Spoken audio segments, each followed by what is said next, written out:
Friends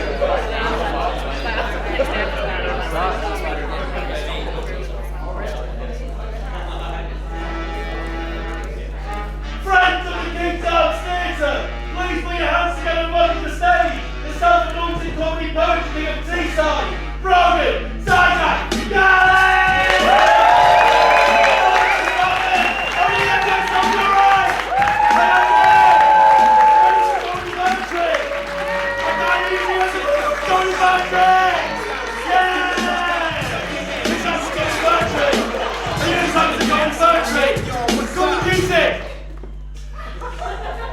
I said boom, boom, boom, let me hear you say poetry. Poetry! Really good stuff, how are you doing? You alright, Salford? Yeah! You excited for some comedy poetry? Yeah! You excited for some comedy poetry? Yeah! That's a relief, because this is a comedy poetry show after all. As a disclaimer, not everything in the show will be a comedy poem. The show's sort of split 50-50 with comedy poems and then just like sentences. Like what I'm saying now, this isn't a comedy poem, it's a sentence. But what are sentences? If not nature's poems? People call what I do spoken word, but all words are spoken words once you've said them. It doesn't get better than this, it's an hour of this. My name's Bróccán, or Bróccán, which in the original Irish means tiny badger, which is bullshit. My full name is Bróccán Tyzack-Carlin, which comes from my parents being arseholes. It's a nice name though, isn't it? Bróccán Tyzack-Carlin. But there is a name within Bróccán Tyzack-Carlin that stands out. And it's not the one you'd expect. It's Paul, isn't it? Paul stands out like a sore thumb. I like to think that my parents put it in there to ground me, keep me level-headed. Because if I was just Bróccán Tyzack, I'd be something ridiculous like a cult leader, wouldn't I? Or a Lib Dem. I'm from somewhere called Hartlepool in the northeast of England. Anyone from the northeast in? Wow. You've come all the way. Where are you from? Grimsby. That's not the northeast. You don't know where. What's your name? Oh, Amy. Are you sure? Anyone actually from the northeast in? No, correct answer. Anyone from Hartlepool in? Well, the gates it, doesn't it really? Anyone heard of the northeast? Pretty good.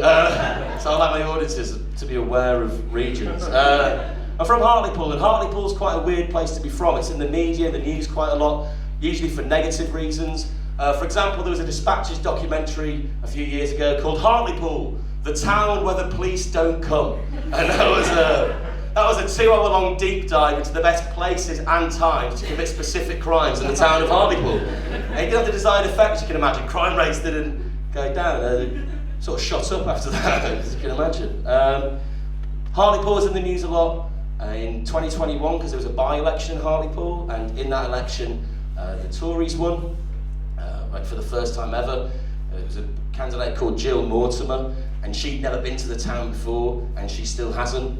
There's a Twitter account called @Where'sJill, and the answer is never the Fens or Seaton Carew. It's usually the Maldives or Boris Johnson's arsehole. It's usually where she is. But when that by-election happened, a lot of people took it upon themselves to take to Twitter and social media and things like that to talk about my hometown, comment on it, say things like it was a shithole, saying it's full of racists. Like the people saying this about my hometown have never actually been, do you know what I mean? Like it's easy to sit behind a screen and comment on a place that you've never been and you don't know what it's like, because I do know what it's like. I've lived in Hartlepool for over 20 years. And it is a shithole full of racists, but it's not to point out right, but it's almost a coincidence, like, it's just a lucky guess if anything else, isn't it? It's it's not just conjecture to say that it's a shithole full of racists, it's electorally provable. In the 2018 local elections, the De Bruce ward, which is the neighbourhood behind mine in Hartlepool, they elected a councillor from a party called the For Britain Movement. And the For Britain Movement is a party that's been decried as Nazis and racists by Nigel Farage. So that is the level that the electorate of Hartlepool are operating on. Thankfully, not everyone in Hartlepool is voting for the For Britain movement or is racist, but there are lots of people in Hartlepool with quite weird worldviews and weird opinions on events that happen. A really good example of this was, do you remember in 2020 at the height of the Black Lives Matter movement, the protests when the statue topplings were happening, and like they toppled the statue of the slave trader at Colston and Bristol and that kind of stuff. Hartlepool's response to that was really strange, because thankfully there aren't any statues of slave traders in Hartlepool, but there is a statue of his 1950s comic strip character Andy Capp. There he is, can we get that up? There he is, that's Andy Capp. Get the statue up? Yeah, that's a statue of Andy Capp. That's in the Headland in Hartlepool, because the creator of Andy Capp, Reg Smythe, is from Hartlepool, and the character is also from Hartlepool. And you'll be very relieved to know that 50 members of the Football Lads Alliance descended upon that to defend it from BLM in 2020. They all stood there around in Stone Island jackets, awaiting the incoming hordes of BLM activists that never arrived, for reasons obvious to everyone in this room, I know, but less obvious to the members of the Football Lads Alliance. But them defending that statue is one of my favourite things that's ever happened in the history of the world, because it means one of two things has happened. Either the members of the Football Lads Alliance have completely misunderstood the purpose of BLM, and think that that main reason they exist is just to destroy all statues and discriminate. Or the second explanation, which I prefer, is that they understand that the main reason for BLM's existence is to dismantle systemic racism, but they think they have an ulterior motive, which is to destroy the legacy of all cartoon characters. Find BLM activists, graffiti in Nelson's column, and then kicking me in the shins for whistling the Flintstones theme song. Like kind of pissing on the Churchill statue, and then pissing in my mouth, freaking thinking about Nova the Vampire, the way it stands for a day. ACAB, all cartoons are bastards. I accidentally moved back to Hartlepool in 2020. I was doing a gig in Newcastle. I'll go visit my mum for a weekend. We're still there. It's been a long visit. That's what happened in 2020. You went to a place and then that's where you were then forever. But when I went back to Hartlepool and I was locked down there, I decided to look through my old books, like in my childhood bedroom, and like look through my old notepads and stuff. And I found this. It's kind of like a really nice diary. It's quite ornate. It's like monogrammed. You like things that are monogrammed, don't you? It's nice, isn't it? Do you know what I mean? But it'd never been written in. I realised. I thought it was a shame because it's so lovely. So in March 2020, I decided to start keeping a diary, and I'd really like to read it for you now.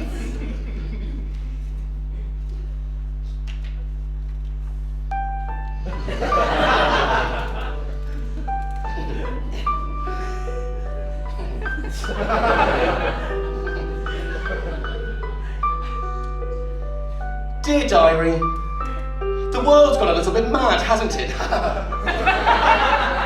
I find myself back in the northeast. Hooray! What a treat. It looks like I'll be here for a little while, but not too long. Not 2.5 years or anything. There's not much I can do at the moment. I've watched Adam Sandler's That's My Boy 4 times this week. It's such a brilliant movie. It's about a boy who has sex with his teacher as a child and gets her pregnant. Hilarious. Vanilla Ice has an extended cameo in it.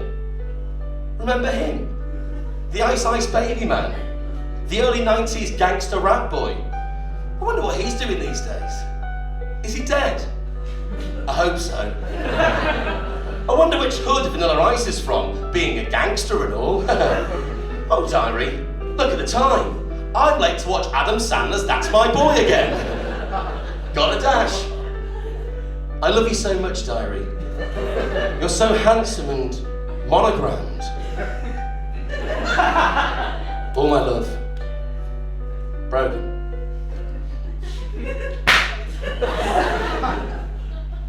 Admittedly, not a great time to keep a diary. Not a lot was going on in my life at the moment. It was rather That's My Boy centric at that time. I should have kept a diary when I lived in Manchester. After going to university, I moved to Manchester for a bit. and I got involved in the Manchester poetry scene. Anyone here like the Manchester poetry scene? 4 people, great. Yeah, I got involved in the Manchester poetry scene. The thing you need to know about the Manchester poetry scene is that it's inspired by and populated by a lot of punk poets, people inspired by that 80s tradition of punk poetry, people like John Cooper Clarke, Attila the Stockbroker, Leon the Pig Farmer, Craig the Shit Plumber, all the fantastic punk poets that we all know and love. And I felt an onus as part of this Manchester poetry scene to contribute to that punk element of it, but the issue is I'm not very punk as far as guys are concerned. So I thought I should contribute in the least punk way possible, now it's through the form of a punk limerick. So that's what I've written, and I'm going to perform it for you now. But before I do, I'm sure this is maybe a fairly liberal crowd at a comedy poetry show on a Saturday night. But I need you to adopt the mindset of an audience of 80s punk poet lovers. Yeah, like 80s punk leftist, like miners, that sort of thing. Can you make like a miner noise with me? They are normal people like everyone else. That is so offensive. If you can make like a big 80s punk noise for me, that would be really good. You make that for me? Okay, right, we'll work it. The big one, that's alright? Yeah, alright, I'm gonna get character 2. Alright, fuck off, let's go! Alright, dickheads, his first poem is a limerick. And it's called Fat Shop! It's more panto than punkin', really, isn't it? It's called Fat Shop! There once was a lady named Fat Shop!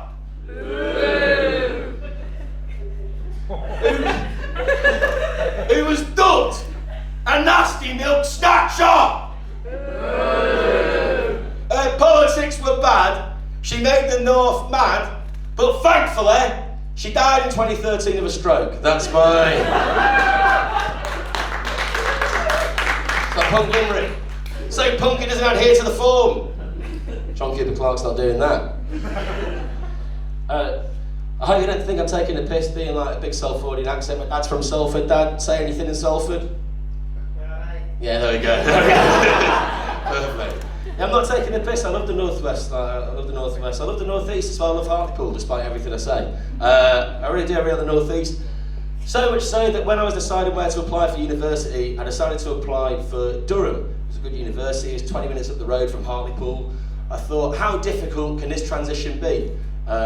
How different can the people of Durham be to the people of Hartlepool? Turns out quite fucking different. It wasn't such an easy transition to make. It was quite strange. I felt really out of place in a city which I felt I should have some form of like ownership or attachment to because it's so local to me. There's a few things that happened that made me feel out of place. I'll give you an example.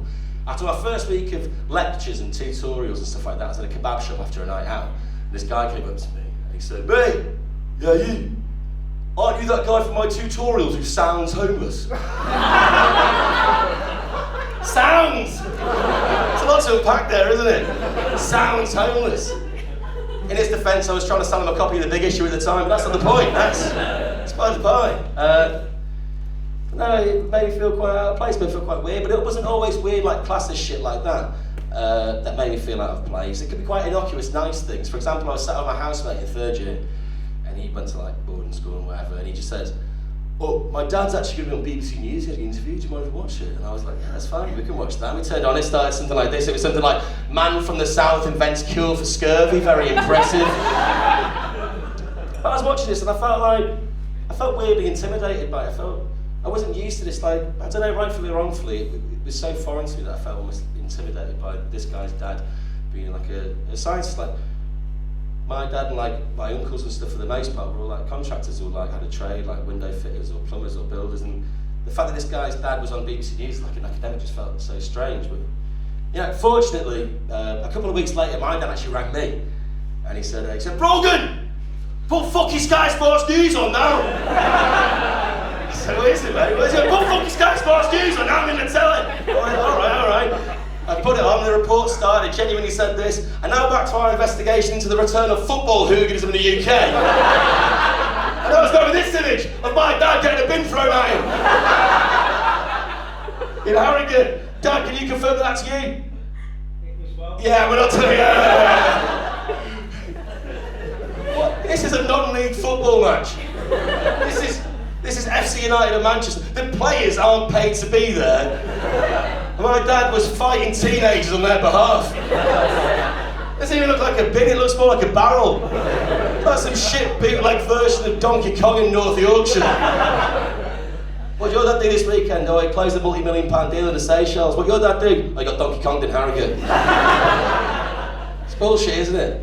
No, I'm kidding, it's very impressive. You know, he was going to heckle there that it wasn't Harrogate, it was Walsall. Because that is the only issue he has with me telling that story. It's the location where he got swatted with a bin, which we enjoy. Thanks for coming, I really appreciate it. It's nice to have the support, do you know what I mean? I mean, if you're going to go all the way to fucking Harrogate to get swatted with a bin, I'd hope you come to Salford to watch this. Walsall, sorry, Walsall. Oh, it's really good.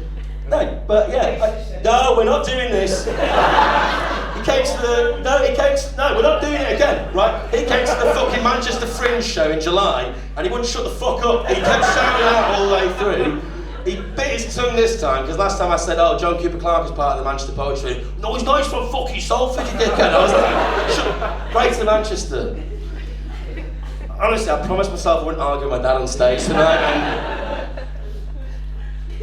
it's great to have you here, it really is. No, where were we? Yeah, I felt quite out of place at Durham, that's where we were. And it continues into your professional life sometimes as well. For example, after living in Durham and Manchester, I decided to move to London, which is always, let's say it together, a mistake. I decided to move to London. And in London, I started working at an executive search firm, which is a fancy way of saying I worked in recruitment, which is a fancy way of saying I was a cunt. And at the executive search firm, one of the other cunts went to Eton. He went to Eton, which is sort of like a specialised school for cunts. It's like they can get all the tricks of the trade really fast. Yeah, he's a good lad. He came in one day and he was fuming, right? And he came in, he slammed his fucking laptop back on the ground with a MacBook Air in, and he said, "It's actually fucking ridiculous." Oh, it's like 9 o'clock. I'm like, what is it, mate? What's wrong? He said, "I just can't fucking believe this has happened. It's actually a bit of a fucking joke when you think about it." I was like, well, you know, it's actually the more I think about it, the softer I actually get, and I actually don't quite fucking like that. I was like, Jesus Christ, I'm sorry, man. I was like, just tell me what's happening. He said, I said, no, just tell me what's happening. I said, we're friends, man. Just tell me what's going on. He looked me dead in the eyes and he said, "My fucking mate from Eton Choir has just been cast as Prince Eric in the live-action Little Mermaid remake." It's not an issue, is it? It's not a problem. It's the opposite of having a problem in life, isn't it? That happening. And there's two reasons why he can't be upset. One, he can't be indignant, he didn't audition. He wasn't in the running, wasn't he? He wasn't part of the casting conversation. It wasn't like it was down to the last two, then he was picked to the post for the part of the prince by this prick. Shouldn't be upset. And the second reason, he can't be surprised, can he? Because that pathway of going from Eton to Cambridge to RADA to a Disney film is a tale as old as time, isn't it? Yes. It's the first and last joke of the show. Let's give a bit of context as to why I was so upset about this. The worst thing that happened to me in relation to school was when I was 13, someone threw a potato at me and I bled. And to add a bit of wider context to that, in the mid-2000s, there was a new Labour initiative, right? And it was to teach naughty kids responsibility. And the way they wanted to do this was through agriculture. So they gave all the naughtiest kids in my school an allotment on the back field to grow potatoes. And they tended to it really patiently for 2-3 months, however long it takes to grow a fucking potato. I'm not a farmer. They waited till they're all as big and as hard as possible, put them all in a massive bucket, came round to a field and threw them at me. And I got hit in the head and I bled from my eyes. 13 years ago, I've still got a chip on my shoulder. That's the second joke. Don't clap, some prick was clapping there, you know. Bottle me if anything. I felt quite out of place at work when I was in London. I felt quite out of place in my living situation in London as well. I lived in a house share. Has anyone ever lived in a house share? Yeah. Did you like it? No. There we go. Because when you live in a house share, it's typically with people you're not necessarily that familiar with, like maybe relative strangers. And I think it's only natural that when you're living with relative strangers, you might have habits and things you're used to in your living situation that don't necessarily align with each other. And when I was living in London, I was living with 2 women. That wasn't the issue. Well, I'm sure there's things I did that upset them, but they definitely did things that I didn't love. I'll give you an example. I came home from work one day with all the cunts, and I went upstairs to the bathroom just because I needed it, and I opened the bathroom cabinet. There was something in there that really upset me. And I didn't know whether I was weird for being upset, or whether they were the weird ones for putting the thing in there in the first place, but it just kind of knocked me for 6 and all over the place, and I didn't really know how to process it. So I did the only thing I know how, and I wrote a little poem about it. I'm going to perform that poem for you now, but just as a disclaimer, it was an incredibly intense experience for me, so I'm going to perform this incredibly intensely. I think it's my prerogative as a poet to be able to do that, so just have to get used to it, I suppose. So this is a poem about that lived experience, and it's called Vibrator in the cabinet! Vibrator in the cabinet! Vibrator on the shelf! Vibrator in the cabinet! I have to pinch myself! Vibrator in the cubby, next to the pseudo cream, just by the cotton buds. It's like a horror dream. It's a bullet in the cabinet. It's not been proper cleaned. I've lived with them before, and this has never been routine. Vibrator in the cabinet, but now he's got a friend. There's a rabbit on the top shelf, am I going round the bend? A rabbit in the mirror, just sitting in plain sight, just sitting in the bathroom, hot pink with tones of white. A rabbit in the mirror, he's not called Bruce or Hutch, and the twirling, buzzing shit it does, it seems a little much. A 6-incher in the storage, right by the Listerine. If I raise it as an issue, would that be a little mean? Would that make me seem unfeminist? Would that make me seem uncouth? If I don't want your sex toys right by my brush of tooth?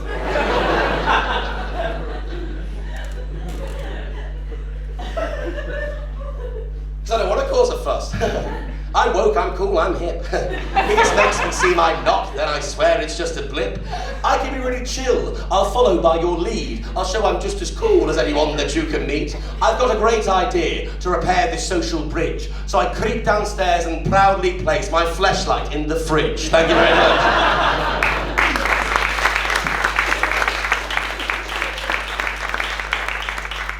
That is weird though, isn't it? That is, I'm not the weird one in that situation. Like, what am I going to say? Would you do it? Have you done it before? No, you wouldn't, sorry.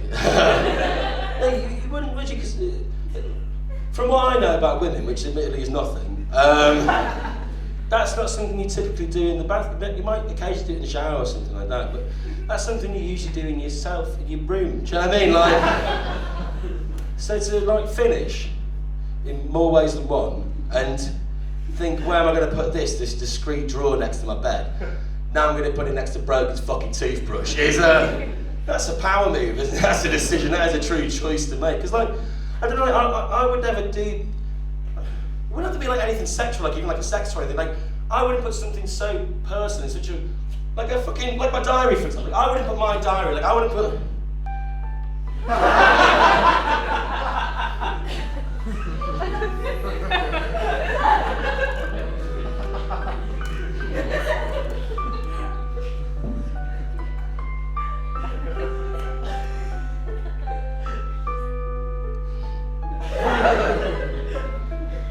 Dear Diary, I've spent every day this past week watching Adam Sandler's That's My Boy. That's not a concern. What is a concern is Vanilla Ice. It turns out that he's not dead, but he is a fraud. It turns out he's not a gangster at all. He's actually a middle-class suburban white boy from Dallas, Texas.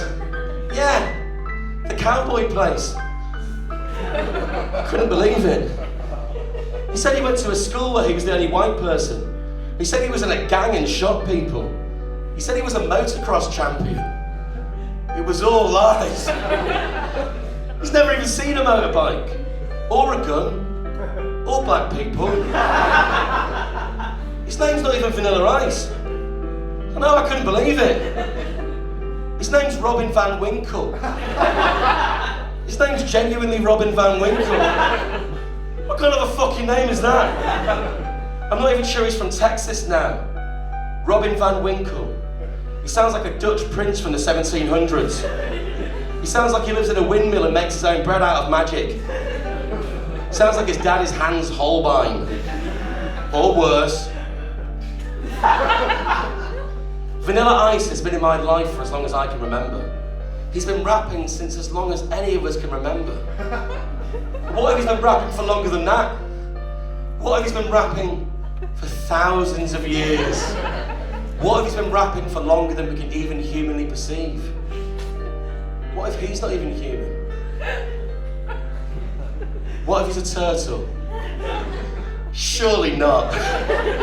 But he might as well be. He has the longest neck I've ever seen on a man. What if Vanilla Ice is an ancient sea turtle who has seen all of history unfold firsthand? Older, wiser, and more deceitful than we could have ever imagined. Anyway, gotta go. I love you so much, Diary. You're so handsome. You're getting me close to a semi.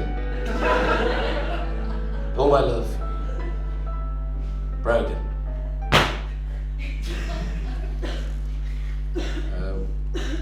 Was talking a lot about Vanilla Ice at that point in my life, which goes against the rule I have, which is to never express anything more than a passing interest in anything ever. And that's a rule I have, because when you express anything more than a passing interest in something, you will inevitably receive a gift related to that thing at Christmas or a birthday that you most probably don't give a shit about. I have a track record of this specifically. When I was 6 years old, I was flicking through the channels, 1, 2, 3, 4, 5, I only had 5 of them back then, and I caught the last 20 minutes of a film called Enter the Dragon with this guy called Bruce Lee. My mum came and she said, "What are you watching?" I said, "I'm just catching the end of this film called Enter the Dragon with this guy called Bruce Lee." She said, "Is it good?" I said, "Yeah." It's alright. It's got fights. I like fights. Very much take after my dad in that regard. It's pretty good. It's a good film. That next birthday, about 6 months later, I received 5 Bruce Lee posters, all framed, imported from America. 2 of which are still up in my room, and I've never seen a Bruce Lee film to this day, because it's kind of like a Bruce Lee overspill. There's one in the landing, like next to the bathroom, like for the whole family to enjoy, and I'm the only person who's seen a Bruce Lee film, and I've seen 20 minutes of the end of one. And our house is this kind of museum of martial arts memorabilia. It doesn't make any sense at all. Happened again when I was 12 years old. My friend Matthew texted me. He said, "I've got OT priority. I can definitely get us tickets for, you guessed it, Rihanna. Do you want to come?" I said, "Yeah, that'd be nice. It's nice to go out with the boys after a long week of work, isn't it, when you're 12? The workouts and the mines and stuff. Get tired, it's nice to go see Rihanna." Came back, Mum said, "How was it?" I said, "Yeah, it's pretty good, liked it. Production value was stellar, choreography was really nice, everyone was tight. Costume changes, you wouldn't even know she was gone, it was really slick, it was a good show, she knows how to put on a show." That Christmas I received Rihanna's entire discography. And it's still up, which is shit, isn't it, when you're a 12-year-old boy who doesn't like Rihanna? Not sounding grateful, but imagine being like a little boy on Christmas morning and you're going through your stocking and literally every present you open in succession is just a different Rihanna album. It's not great, is it? I thought I cracked it by the time I was like 15, 16 years old. I was getting familiar with the system. I was a big fan of the Avengers, Marvel. So for a calendar year, I just talked about Captain America, Iron Man, the Hulk. Lo and behold, that next birthday, I received a life-size cardboard cutout of Rihanna. Happened one more time when I was 18 years old. I went to university, started getting into Marxism, Marxist theory. That Christmas, I received a decomposed corpse of a Russian Tsar on the couch. Which is a shit gift for a Marxist, isn't it? It's a great gift for a Leninist. Anyway, he's in the news a lot, isn't he, Marx? Tends to get mentioned in the news a lot, Marxism, Marxist tends to trend on Twitter. Usually when the right of this country perceive the left of this country have done something crazy. An example at the moment is The media seems to be very upset that the RMT's industrial action, their strikes, is disrupting the rail. As if that's not the whole fucking point. And like Mick Lynch keeps going on like the news and getting interviewed by these like very rigorous, well-researched journalists like Richard Madeley. And every time he goes on, they accuse him of being a Marxist as like a pejorative thing, as an insult. They go, "You're a Marxist. I think you're a Marxist." That's a really weird word to use as an insult, because what is a Marxist? You know, what is Marxism? Marx wrote volumes of literature, reams of essays about all sorts of things, and Marx is what's known as a dialectical thinker. So about half of Marx's writing is in complete opposition to the other half of Marx's writing. He always kind of changed his mind, and he's seen as quite a prophetic thinker. A lot of what he said did come true. He's the 19th century equivalent of the Simpsons in that regard. Because of his dialecticism, he kind of said everything would happen, so one of them had to come true, didn't they? You idiot. Going quite far into Marx and dialectics for a comedy show, but I don't want to stop talking about it just yet. I want everyone to understand that it's a weird thing to use as an insult, the word Marxist, so we're just going to read some of his essays. So if you can keep in mind those ideas of like dialectics and him being a prophetic thinker, that'd be really useful. This is a paper from 1868. Yeah. That's what Marx said. He said, in 1994, there will be a girl band formed called the Spice Girls.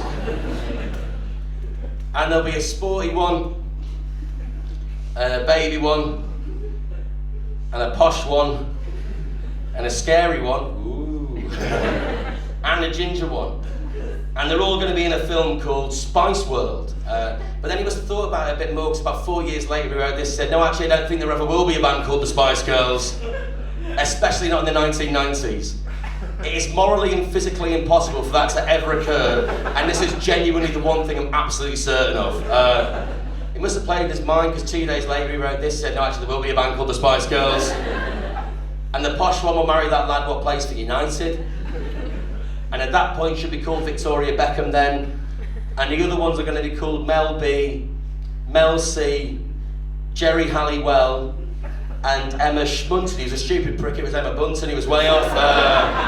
Fucking idiot, I told you. At the end it just becomes drivel. He just says, I'll tell you what I want.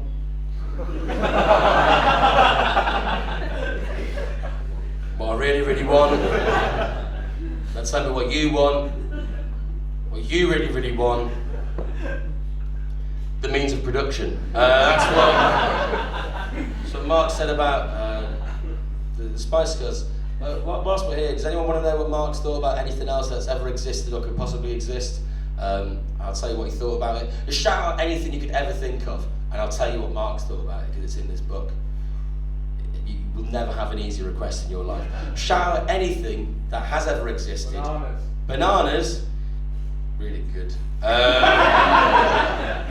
Just get to it. He says, oh,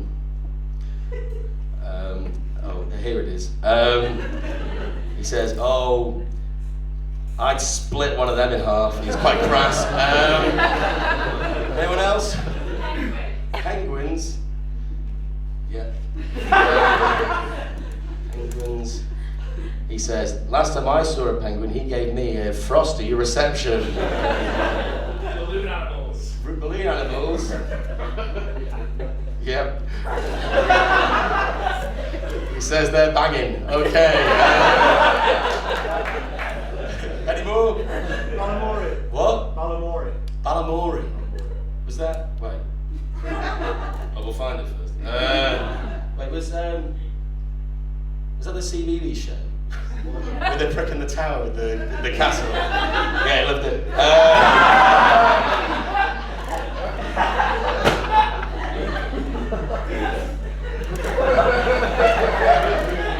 It's like Darren Brown, isn't it? No, I don't want to get too bogged down in politics and like philosophy and things like that. Before we leave this like political section of the show, which is what this is, I want to talk about one more political issue, and like kind of topic that's been in the news a lot lately, talking about our friend the Windsors. They've had a lot of negative press recently, haven't they? It's, everyone's giving them a bit of a hard time. It's like, every day you look at the news and it's like, oh, Prince Harry can write now, and you're like, oh, that's nuts.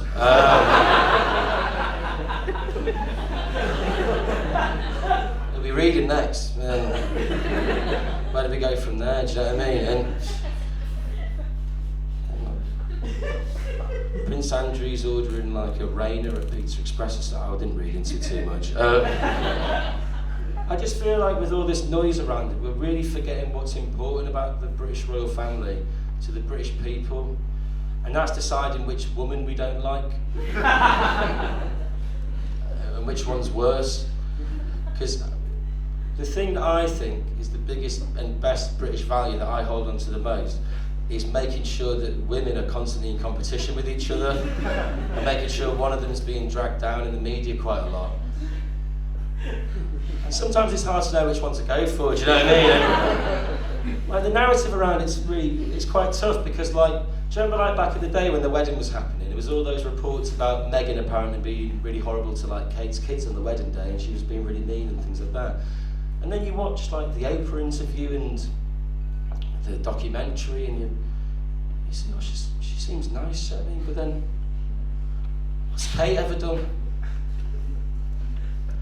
It's just hard. I thought we should finally put it to bed and decide who's the goodie and who's the baddie. So I've gone to the liberty of compiling an extremely long list of pros and cons for each of them. And I want to go through it item by item, and we can just get this out of our heads.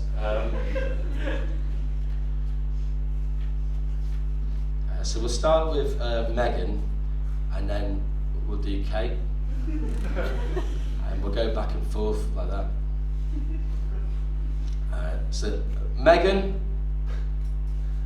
4, she's American. That's in the wrong bit actually.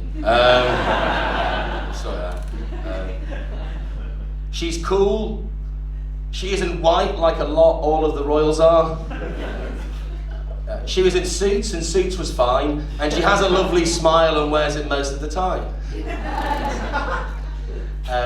Meghan against, she's extremely racist against the Amish. She called Prince George a fat arsehole. She's shit at archery. She called Princess Charlotte a fat arsehole. Her favourite film is Eddie Murphy's Norbit. She called Prince Louis a fat arsehole. She kind of had a theme going. She's trying to get a catchphrase going, we think. It didn't really stick on. Let's see some Kate. Kate 4, she seems charming. She has lots of lovely hats. Kate against, she's a Tory, probably. No, she's not been open about it. Kate 4, her father runs a company that deals mainly in delivering of party supplies. She's a very useful person to know if you're organising a party or potentially have one in the pipeline.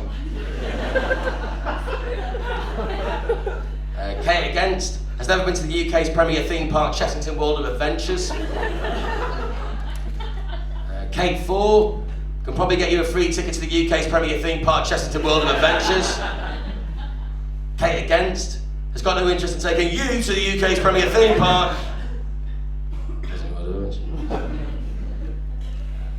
I see small Meghan. Meghan 4, she looks great in mustard, and mustard is in. Meghan against, she was that lady what threw that cat in that bin in 2009. Kate 4, she's never hurt a fly. Kate against, she has tried. See some more Meghan. Meghan against, she never calls back.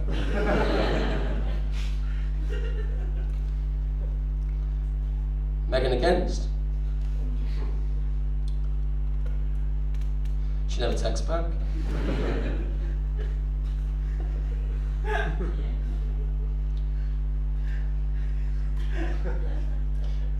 Meghan against,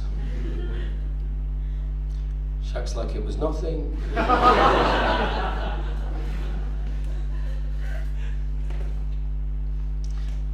Megan against. She acts like she never knew me.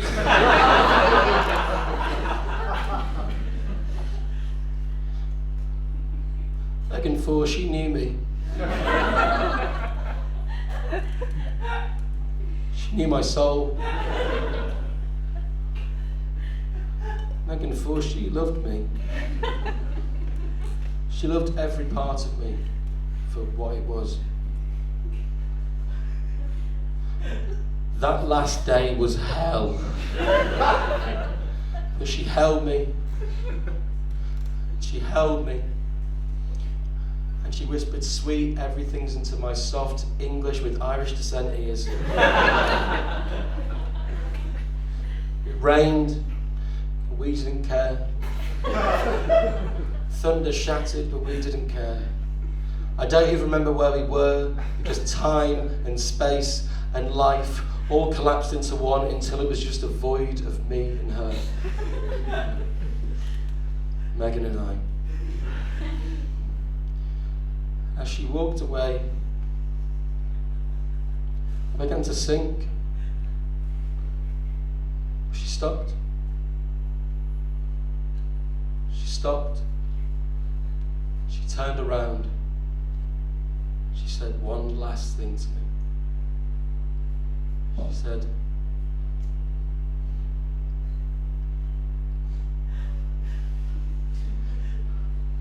Megan against. She called me a fat arsehole.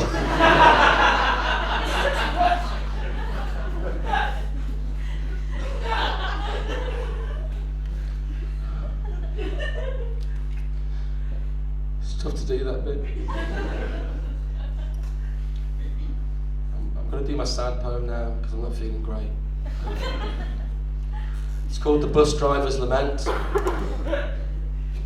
It's called The Bus Driver's Lament. Cheers. Cheers.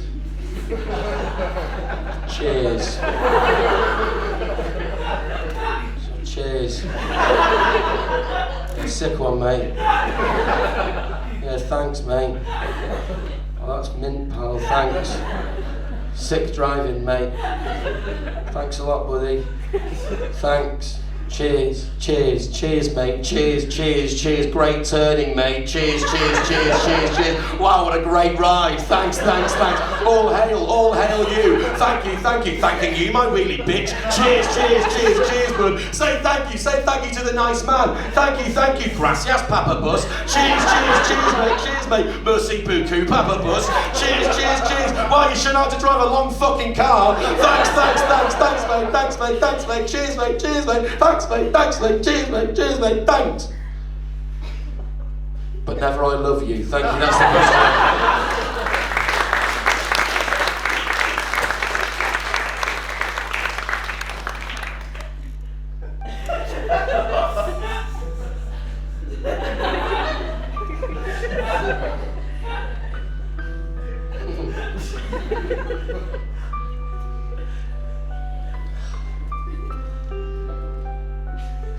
Dear diary, this Vanilla Ice turtle thing has legs. 4 legs. Little green ones. If his name is fake, his gangsterness is fake, and his education is fake, he could very well be from the ocean. He has an extraordinarily long neck. It all adds up.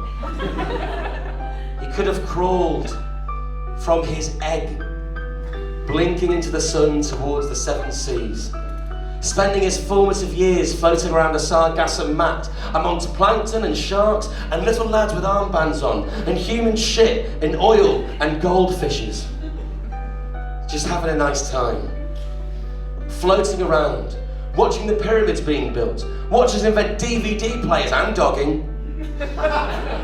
Floating around, listening to music from the Sydney Opera House and watching Pearl Harbor being bombed and being ambivalent about it. That'd be the life. I think Vanilla Ice is laughing at us in many ways. He released a song called Ninja Rap for 1991's Teenage Mutant Ninja Turtles sequel, The Secret of the Ooze. Ninja Turtles. Turtles. He's a bold bitch. You gotta give him that. Hiding in plain sight. I wish he'd just be himself. Or dead. Either works. Lovely to chat, Diary. I find you more and more sexually arousing by the day. All the best. Brogan. There's not been many poems in this show, which I feel bad about, because you were all so excited about comedy poetry at the beginning. Feral almost for comedy poetry, screaming at me. I didn't feel safe actually, but there haven't been that many in it. I don't need to feel bad about it because that's not on you, that's like my part. I feel quite guilty about it. So I want to rectify that in one fell swoop with this next section. This next section is called 5 Short Poems. So what this is going to be is like poems, and they're going to be 5 of them, and they're all going to be relatively short. But they are going to be proper real poems this time. And to prove they're real poems, there's going to be like proper poetry, jazz poem music underneath it. It feels right. So hit that track, player. Ooh. Yeah.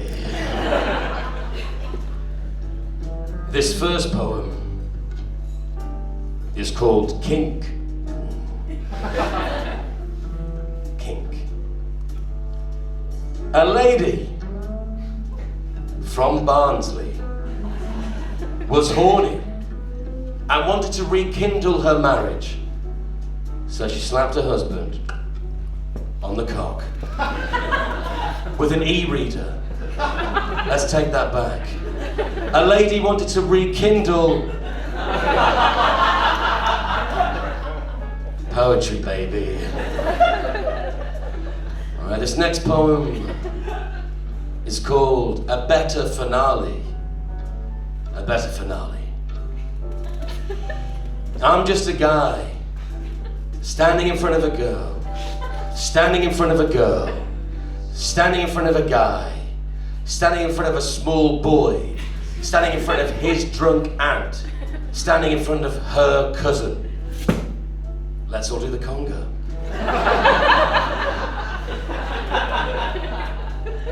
This next poem, and it's just as much a poem as the rest, is called A Bad Motorhome Salesman. A bad motorhome salesman. And it goes a little something like this. Ooh, baby, do you know what that's worth? That caravan is a 6th berth. Okay, this next poem is called The Train Driver's Lament. The Train Driver's Lament. And it goes a little something. Wait a minute.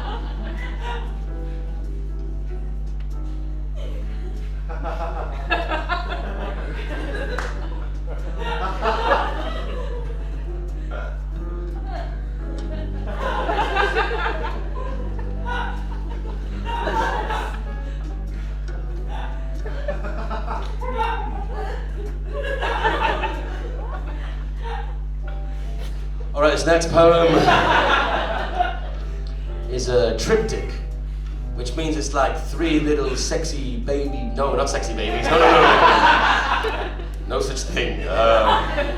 3 little sexy adult poems, all smushed together, and it's called Apt.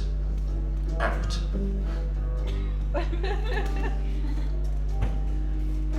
I'm as happy as a pig in shit, screamed Babe, covered in his own shit.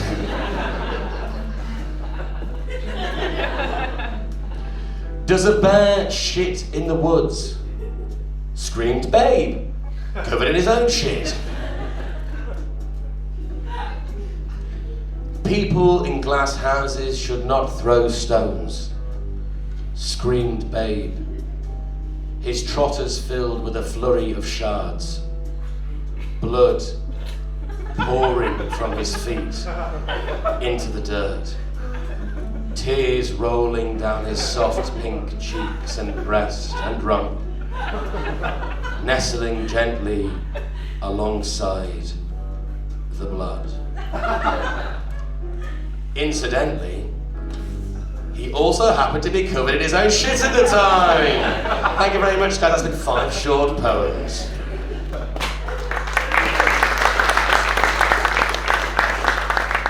Clap the dead pig, yes, clap him. Now, I've never said clap the dead pig in that voice before. I'm glad it was filmed. What I do isn't very marketable or commercially successful. Thanks for waiting for the free one to come to this. I really appreciate it. No, I understand, I really do. No, but my stuff not being marketable enough was a piece of advice I was given at the 2019 Edinburgh Fringe. They said, make sure your next show is more accessible, and this is what we've come up with. But I thought the best way to make my show marketable would be by pursuing very, very specific avenues and broadcasters. I started thinking, who do I like? I really like the BBC, because the BBC's known for their impartiality. They've got a dedication to impartiality, and that's as true as ever. I think that's a really good thing that they do. I know they got called into question because Tim Davie, the new Director General of the BBC, used to be a Conservative Party politician, but I don't think that matters. I think it's as impartial as ever. You just see, it's evident. Like, look at Newsnight, for example. On Newsnight, they might be having a debate about the cost of living crisis, and on one side, they'll get someone like Marcus Rashford, and he'll say, I think we should take measures to make sure that vulnerable children don't die during the cost of living crisis. And then on the other side, on the counterpoint, then I have Suella Braverman, who just wants all children under working age to be sent to Rwanda or eaten. And having those 2 points in the argument, that's balanced, that's being impartial, having those two guys on, it's the same thing as being nuanced. So I've decided to apply that same logic to this show. So with that in mind, this next poem is going to be a limerick, but this limerick is intended for an audience at a Conservative Party conference in the 80s. So I need you to adopt that mindset. So imagine you're kind of like 80s Tory MPs or landlords. Can you do that for me? Can you make an 80 Tory noise? Yeah, even bigger than that? Nice. I'm going to be in character too as the Prime Minister of the era, and I've worked very, very long on the impression, worked very hard on it, so just give it the deference and the respect that it deserves, nay, warrants. That'd be good. Hello! This next poem is a limerick, and it's called Miners! Oh, come on, you pricks, you can do better than that, it's called Miners! There once were these arseholes called miners, whose outfits were nary designers.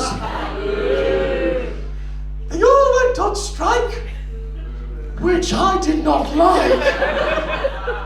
Thankfully, I died in 2013 of a stroke.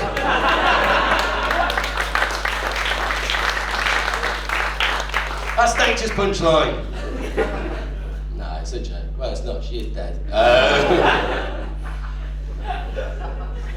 Any Thatcherites in? Good. No, I feel there probably are some people who are right-wing in this audience.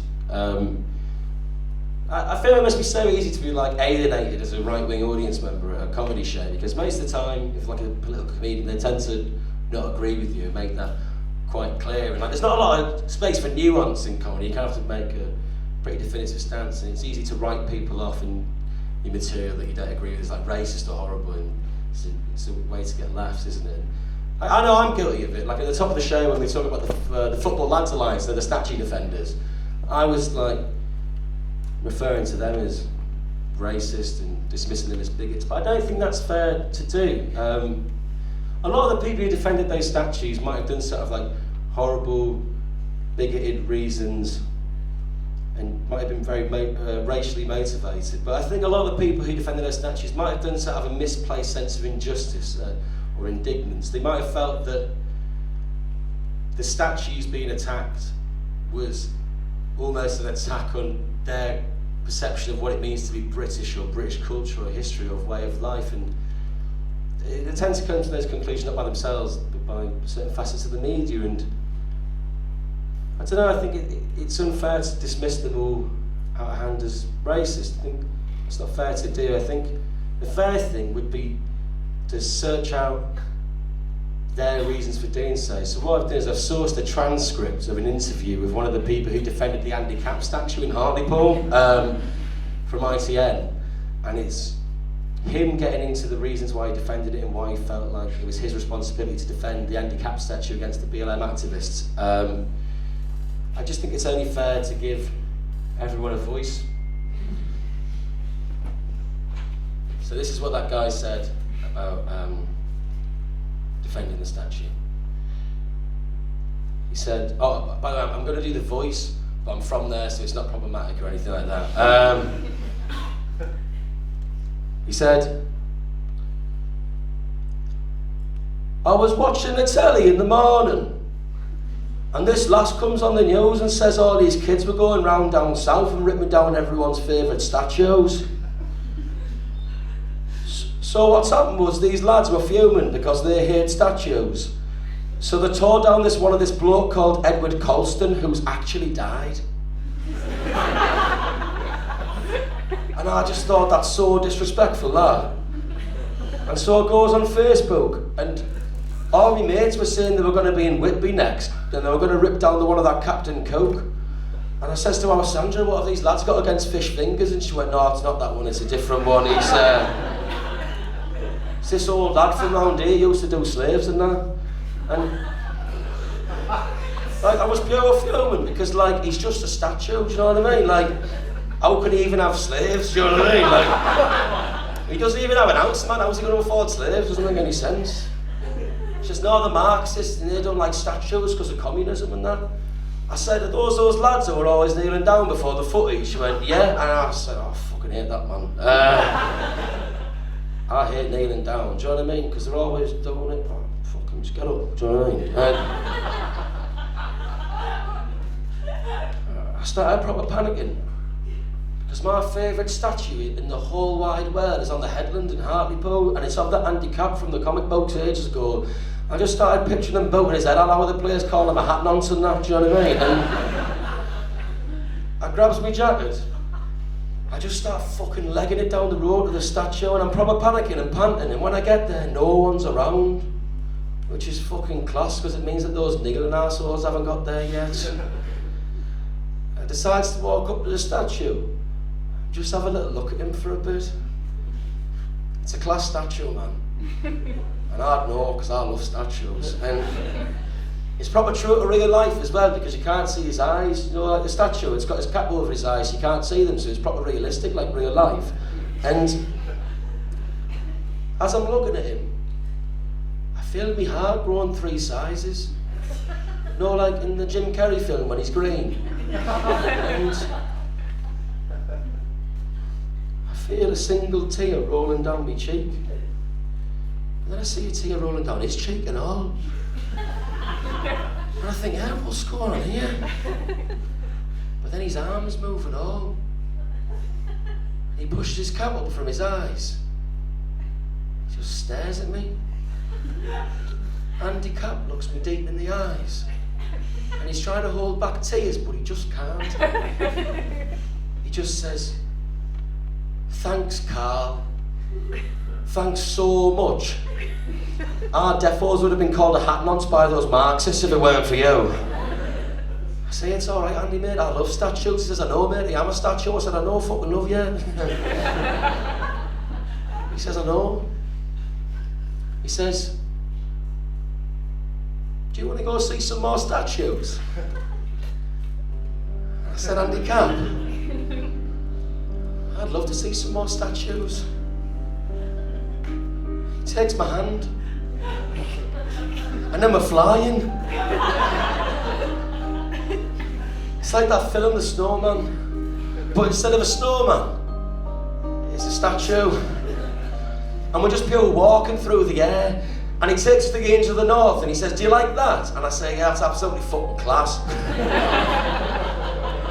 And he gives us a little kiss on the cheek. And then we're walking in the air again. And he takes that little statue of that dog in Scotland. And he goes, "Do you like that?" I say, "That's absolutely fucking hellish." I said, "I love dogs and I love statues. This is absolutely perfect for me." And he takes us to Stonehenge. And he goes, "Do you like this?" I said, "What the fuck's this? This isn't a fucking statue." He goes, "No, but it's class, isn't it?" I said, "Yeah, it is class, to be fair." Then he whips out all these little Warhammer statues. No, like orcs and elves and all sorts of offed stuff like that. And they're the smallest statues I've ever seen in my life, and I just absolutely love them. And then we're standing there, and then we're naked. And we're kissing, and we're dancing, and we're playing, and we're laughing until the sun starts to come up. I see the sun coming up, I go, "Oh, Andy, mate, you're gonna melt." He goes, "No, I'm not a snowman." I go, "Oh, yeah."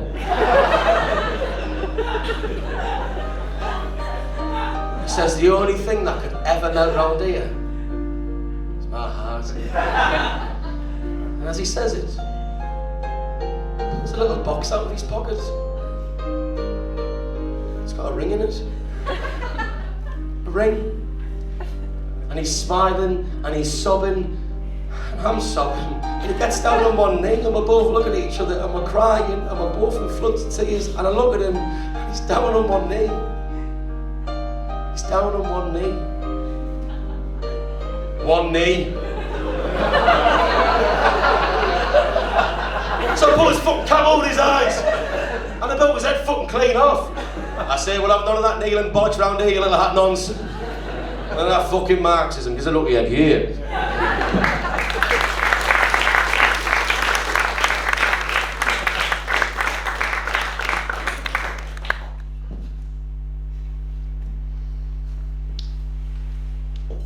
Dear Diary, I decided to get out of the house today. I've been cooped up for a while, and I found myself fixated in the idea that Vanilla Ice is a sea turtle. He's just a guy. He's just a little rat boy trying his little best. I took a walk to the beach. And as I sat down on the sand, I realised none of us are much better than Robin Van Winkle. We all lie to ourselves. We all present different ideas of ourselves to the world, depending on who we want to be at that moment. We all have strange relationships with where we're from and where we're going. We're all different people than we once were, than our parents are. Should the places we've been and the people we've been dictate who we become or where we go? Why shouldn't a 90s white boy from Dallas, Texas become the first rapper to reach the top of the Billboard 100? That's his choice. I sat on the beach and looked out to the ocean, this endless expanse of spilt oil and human shit and sharks. But amidst all that, there are patches which are beautiful and quiet and pristine.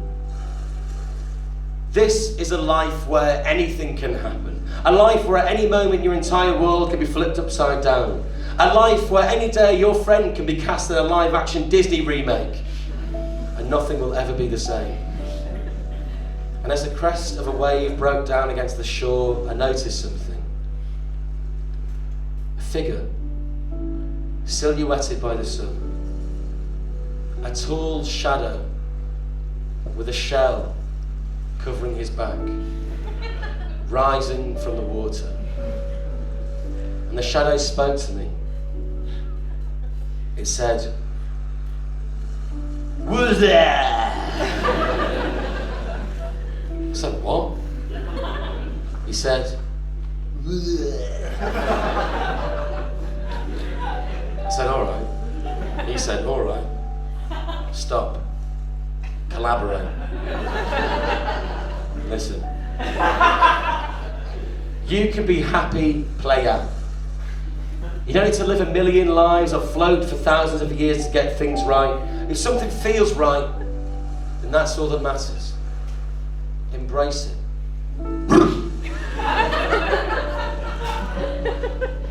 You get one life. And Home Slice has to take that shiznay day by day. Home Dog's gotta feel happy day by day. And if you don't, that's okay too. It doesn't matter where you're from or who you should be. If you grew up in Teesside, Manchester, Holland, or a Sargasso Sea, you decide who you are, no one else, you. Remember, life is joy. I looked at the shadow, then at the sun, and then at the sea, and then back to the shadow.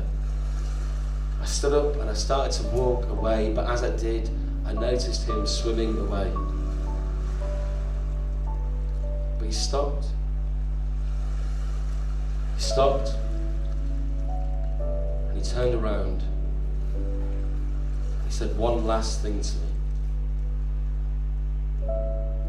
He said,